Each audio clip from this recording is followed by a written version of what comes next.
এক ভাই আমাকে প্রশ্ন করছেন, একটা চিটপুট দিয়েছেন।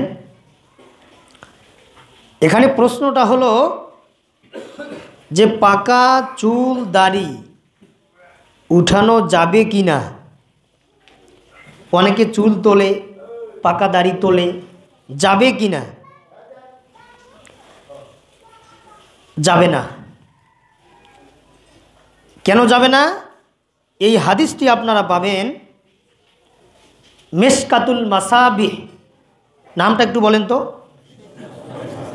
মিশকাতুল মাসাবিহ 4458 নম্বর হাদিস। কত নম্বর হাদিস বলেন? 58 নম্বর হাদিস। এই হাদিসটি প্রমাণ করে দেখেন, আল্লাহ নবী সাল্লাল্লাহু আলাইহি ওয়াসাল্লাম বলছেন, যাদের চুল দাড়ি পেকেছে, যাদের একটা দাড়ি শুরুতে পাকলো, আল্লাহর নবী বলছে তার আমল নামা থেকে একটা গুনাহ আল্লাহ পাক মুছে দেন। বলেন সুবহানাল্লাহ। আবার একটা নেকি যোগ করে দেন তার আমল নামায়। 3 নম্বরে একটি মর্যাদা তার বৃদ্ধি করে দেওয়া হয়। বলেন সুবহানাল্লাহ।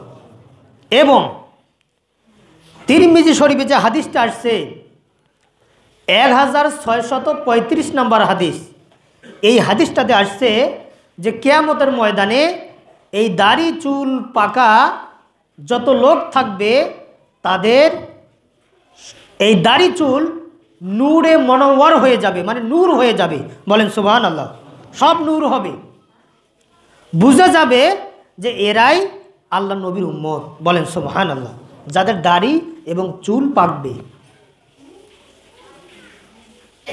এই চুল এবং দাড়ি উঠা যাবে না। অনেকে যখন পাকা শুরু হয় তুলে ফেলে, চুল তুলে ফেলে, দাড়ি তুলে ফেলে।